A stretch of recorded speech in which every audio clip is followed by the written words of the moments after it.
Hi, I'm Reverend Wendy Craig-Purcell here at the Unity Center in San Diego. Thank you so much for watching today. If you'd like to support the work that we do here, please consider making a contribution. Go to our website. It's easy to do. Thank you in advance for that contribution. In this week's very powerful talk, Reverend Wendy discusses how difficult times can be important catalysts for growth and deepening our consciousness. Reverend Wendy also talks about how the spiritual journey invites us not only to embrace all that is good in us, but also to examine the buried wounds that lie beneath our carefully crafted surface. So, we're in the midst of a short series that I'm calling Deepening into Our Practice, Embracing Our Higher Purpose. Deepening into our practice and embracing our higher purpose. We began that series last week with a really important aspect of deepening into our practice, and that is the practice of forgiveness. And I shared some pretty heavy things with you last week, and we got a lot of great response to how helpful the ideas and the message was. Today's idea that I want to share with you is best expressed in the words broken open. Broken open. Say those with me, please. Broken open. Broken open. What do I mean by that? Broken open. As I was going back over my notes yesterday, it dawned on me how powerful those two words together are, broken open, but how different they are if you just focus on the first word, broken. Many people experience a feeling of being broken in their lives. Many people have had things happen in their lives or in the lives of family and loved ones where they truly feel as if they are broken. But the idea of broken open is a very different idea. It results from some of those very same experiences that would cause someone to feel broken, but it is different in that broken open is an awareness and a choice. It's an awareness and a choice. It's an awareness of that which has happened that causes us to feel broken, but it is also the awareness and the acceptance that we can emerge from that brokenness by being open, and we can find our way through. Broken open, I believe, is an attitude. Broken open is a way of looking at what has happened.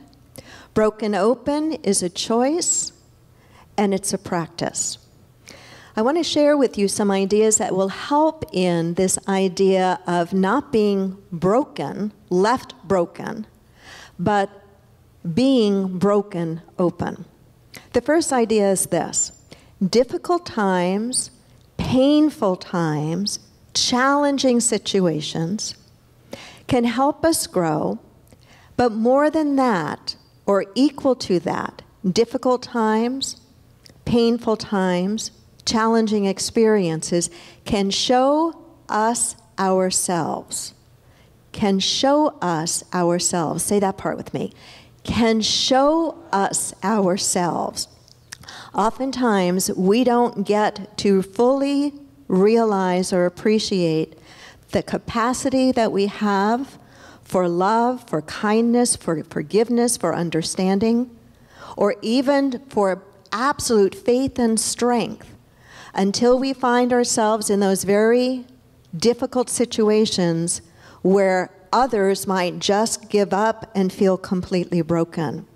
But we who realize that in those very experiences, we do not have to be left broken. We can actually move through because we are willing to let that breaking break us open. Break us open. Many of you know that I love the power of questions. I think having good questions in our lives is incredibly important to helping us grow and evolve. And yet in our world, we tend to overvalue the answers and undervalue the questions. The quality of the answers that we get in life is directly linked to the quality of the questions that we ask ourselves. And while I think good answers are important, I think first we have to make sure that we're asking the best question. I wrote a whole book, the only book I've written so far, that is about questions. Ask yourself this. This question is not in that book. I wish I had put it in there. It is a question, what is the lesson that took you the longest to learn? I would love, just by the murmuring in the room, for us just to sit over a cup of coffee or tea and have you tell me what's behind that. But I rather suspect that some of what's behind that is a lesson that took you the longest to learn is probably a pretty core, deep issue in your life. Core, deep issues are issues like never feeling quite good enough, core deep issues of feeling abandoned, core deep issues of having to prove and overprove yourself. What is a lesson that took you the longest to learn? That took you the longest to learn. For some people, it can be a lesson around why they keep doing destructive things in their lives over and over again, whether it is an addiction of a chemical or an addiction to food, knowing that they could make different and better choices, and yes, they keep doing the same thing over and over and over again. Why? Because it's not just about the behavior. There's something beneath the behavior that's motivating or initiating the behavior. Or the cycle of bad relationships. Why do I always seem to find myself in the same kind of relationship with the same kind of person and the same kind of issues, even though the person looks completely different than the last time I was with that person? Are you following me? Right? What is a lesson that took you the longest to learn? If we're willing to look at where we get stuck and go a little bit deeper than just noticing that we're stuck, and to ask those deeper questions like, what is it about this? What is the core issue for me here? What is the hurt that needs to be resolved here? If we will probe a little deeper, we will find that we can begin to be broken open to new dimensions and new aspects of ourselves. Second point is this, that the spiritual journey requires not only that we embrace the light that is within us, the original blessing and goodness that is within us, all that is whole and holy that is within us, but the spiritual journey also requires that we are willing to examine our long-held beliefs and woundedness that lie beneath our carefully crafted surface. Let me say that again. Our carefully crafted surface. Say that with me. Our carefully crafted surface. You see, what often happens to us is where we have been wounded, where we feel we have been broken, but we did not do the work of allowing ourselves to be broken open and move through. Where we have those wounds that we have not addressed, that we have not broken open into and through, what usually happens is we develop a whole system of ways of coping and showing the world a certain face or a certain way of being. And we do it oftentimes out of the feeling or the thought that somehow we can protect ourselves from ever having that hurt happen again.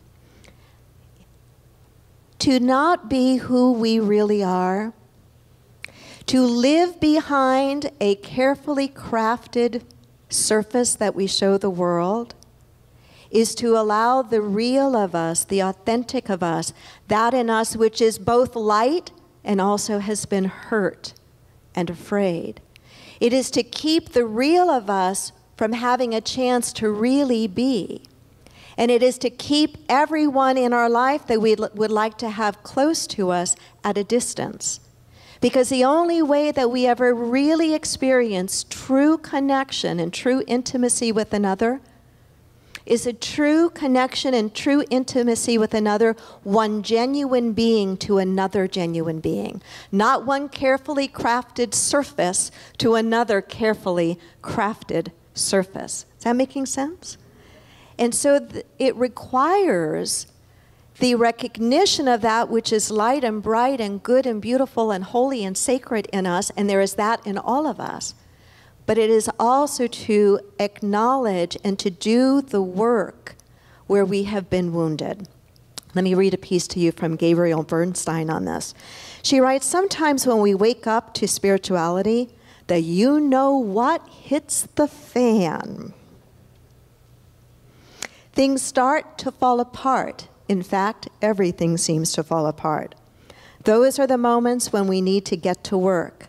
Those are not the moments when we drink. Those are not the moments when we go back to the addiction.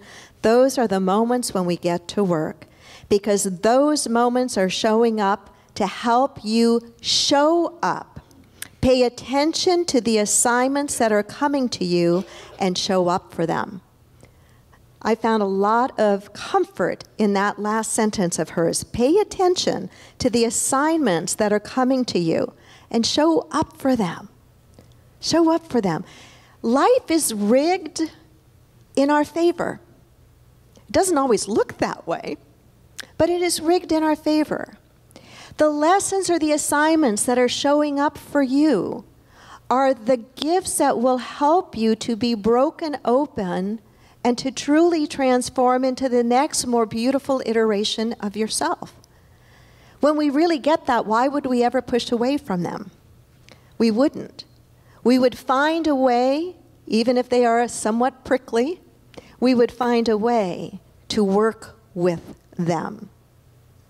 Many of you in this room can relate to the words, the dark night of the soul. Nod your head if you can relate to those words, the dark night of the soul. The dark night of the soul is not the time for us to take a nap. The dark night of the soul is the time for us to shine the light of who and what we are ever so brightly to pierce the night.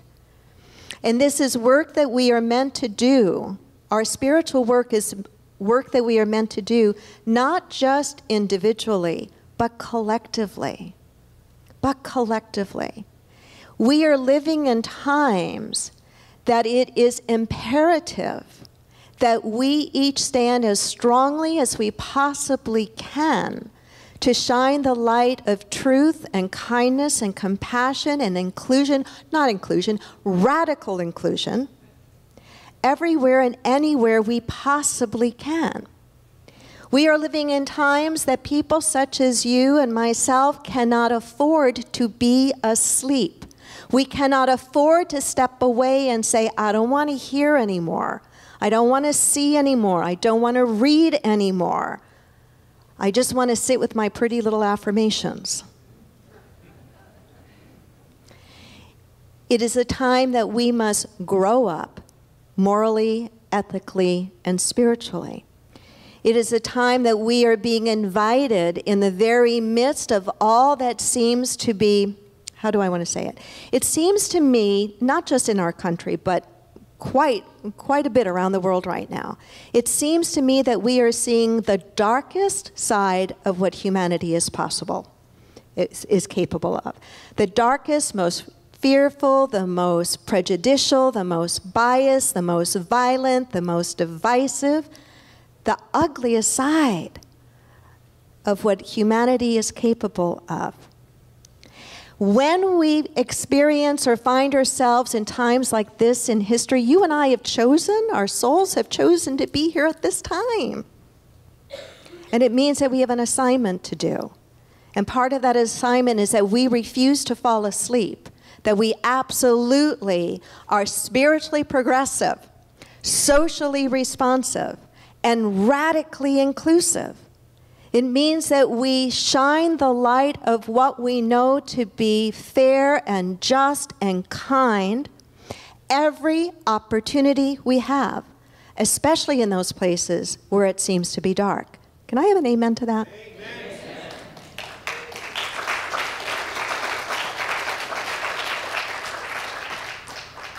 because you see, this broken open happens on multi-levels. There's the breaking open of us individually. There's the breaking open of us individually that oftentimes happens when we experience some great personal tragedy or harm. And if it's not us experiencing it, we can also feel that when a loved one has experienced great personal harm. And there is a breaking open and a desire to heal from that and to grow from that. But you see, the same thing can happen in society as well. And this is a time for us to recognize that we are not going to allow ourselves to be broken down and to act at the lowest level of what humanity is capable of, but that we are going to be broken open to the highest of what humanity is called to be. Third, we are to pay attention to the pain. We are to pay attention to the pain. Say that with me. We are to pay attention to the pain. Think about it for a moment. When you have a physical pain in your body, it really isn't very wise to tell your body to shut up. Physical pain serves a really important purpose. Dr. Kathy Conzen, I'm looking at you as a medical doctor, right? Physical pain is a really important thing. Our body is trying to get our attention. Physical pain, though not a pleasant thing to experience, the purpose of it is for us to take action so that we can preserve this physical vehicle that we need to do that light work out in the world. Physical pain is not meant to pull away from or to resist. We are meant to look at it and be curious about it and try to understand, what are you trying to tell me? When we have a pain in the body, we're usually trying to figure out what's going on. What is my body trying to communicate to me? What's not working properly? When there is pain in our life, in our relationships, in our society, we need to pay attention to that. We cannot go numb. We cannot say, I just want to think happy, positive thoughts all day long. Think those happy, positive thoughts all day long, but make sure that you're also paying attention to where there is pain, because it is saying, pay attention to me. Something needs to shift here. Something's not right. Something's not working. Nothing ever gets better by just ignoring it. It only gets better as we will lean into it and do whatever work is required to heal from, to fix, to make just, to make right whatever is currently not right. The fourth, we are being broken open so we can break through. Breathe into that, because that's the good part. We are being broken open so we can break through. Nothing is ever wasted. Say that with me, please. Nothing is ever wasted. Turn to somebody near you and tell them that. Nothing, and convince them. Okay, when you were on the receiving end, did you believe the person? Okay, does anybody need to do it over again? Oh, yeah? Okay, do it one more time. Nothing is ever wasted. Go on.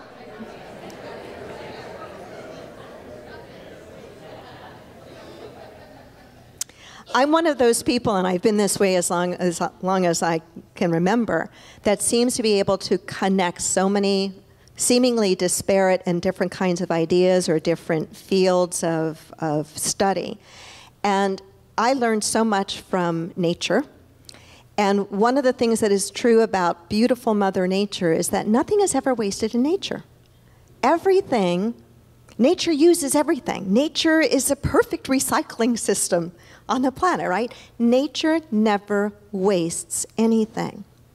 I believe we are meant to live our lives as spiritually evolving beings, just like nature, that we are not to waste any experience.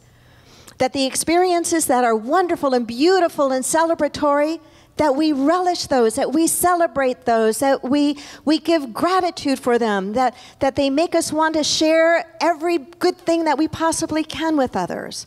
And so we use those really good celebratory experiences, those times where everything is wonderful and sweet and delicious. But those times when it feels like, you know what is hitting the fan? Or those times when it just doesn't make sense, or those times when it really is hard and it really, really, really hurts, and one part of us just wants to pull away and shut down, we remind ourselves, bless you, we remind ourselves nothing is ever wasted, even in this, and actually not even in this, but especially in this. There is something for me to glean. There is something for me to discover. There's something for me to learn. As I was thinking again about this talk last night, I was thinking about my own life and some of the experiences that I've been through, and I know that many of you have been through many similar kinds of experiences. But what I can say is that wherever there has been a deep wound in my life, where I have not allowed myself to be broken by it, but to be broken open because of it, that there has been wisdom and compassion that has been the beautiful, hard-won gifts from those wounds. Whether it was wounds caused at the hands of abuse or addiction, or wounds of heartache that I felt secondhand as I've sat with some of you in this community, as you've dealt with unspeakable tragedies and losses in your life, or whether it's been wounds of injustice that I've seen in my times of being able to travel and see the many different aspects of the world that we live in. Each of those kinds of experiences of woundedness, while not something I would consciously cultivate and say, I can't wait for the next one, what I can say is that every time I have done the work and chosen not to be broken by it, but to be broken open as a result of it, incredible capacity for kindness and compassion and understanding that I didn't even know was capable of for me was on the other side of that. When I came back from India in 1999 after our first synthesis dialogues, some of you know this story, I was so broken open, and those were the words I actually used, by what I had experienced and by what I had seen. When I came back, so many wanted to know, what was it like to spend so much time with the Dalai Lama? Did you have a good time? And I thought, if you've ever been to India, you wouldn't ever ask the question, did you have a good time? Because you can't go to India and have a good time like you go to Cabo San Lucas or to Disney World and have a good time. Was it rich and meaningful to sit with His Holiness for 5 days? Yes, it was. Was that the highlight? I don't know. I don't know. It was transformative. But what was most transformative was seeing what I did see. Seeing the disparity of poverty in the world, seeing and knowing that the way that we live here, as beautiful and wonderful and as blessed as it is, our precious planet can't sustain that if every single person on the planet tried to do the same thing. And coming back and sitting in my kitchen with my family for months on end with tears streaming down my face uncontrollably. They would just come from time to time. Because I'd been so broken open to seeing things and feeling things that I'd only read about before. I remember saying that it was as if somebody had opened my chest, had taken out my heart, had rubbed it on asphalt, had put it back in my chest, and said, now go home and try to forget this. And there was no way I could. There was no way I could. To me, the idea of being broken open is to be so changed by whatever it is or was that feels so unjust or so painful that you don't become bitter as a result of it, but you become more vulnerable, more trusting, more loving, and more committed to living your life differently in the hopes that you can somehow alleviate some of the suffering that you see, whether it's right at home or a little further down the street. It's to live your life by choosing to say, I will never shut down my heart to another. I will always keep my heart open, and I am not afraid to look at and call injustice wherever I see it.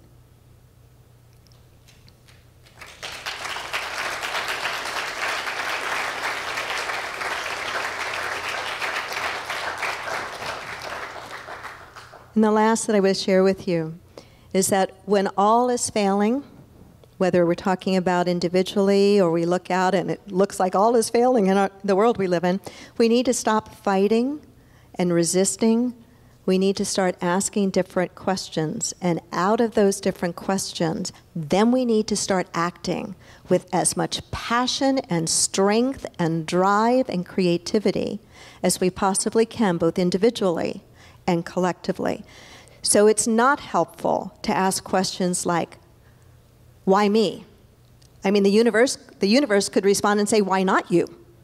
Right? It's not helpful to ask questions like, why me? It's not helpful to ask questions like, whose fault is this? It's not helpful to ask and identify again and again and name again and again what is wrong. These are rabbit holes we can go down and use them as an excuse for not doing what needs to be done, the part that we can do. We're only expected to do the part that we can do. But the better kind of question is to ask ourselves, what is truly trying to break through here? What is truly trying to emerge? Again, whether it is you're looking out on the world stage, the national stage, or right at home in your own living room, right out of your own brokenness, to be able to ask and to stay open to the question, what is trying to emerge here? How am I trying to come out of this differently? What is mine to give? What is mine to change? What is mine to do? I want to close with one of my absolute favorite quotes from one of my absolute favorite poets, and that is a Rumi quote. The wound is a place where the light enters you. The wound is a place where the light enters you. Namaste. The Unity Center, spiritually progressive, socially responsive, radically inclusive. We have services on Sundays at 9 and 11. Many people enjoy Reverend Wendy's talks and meditations and aren't able to attend the Unity Center in person. If you're part of our extended family from around the world and would like to help support the Unity Center, please go to our website or download our free app, which offers even more ways to connect with the Unity Center. Namaste.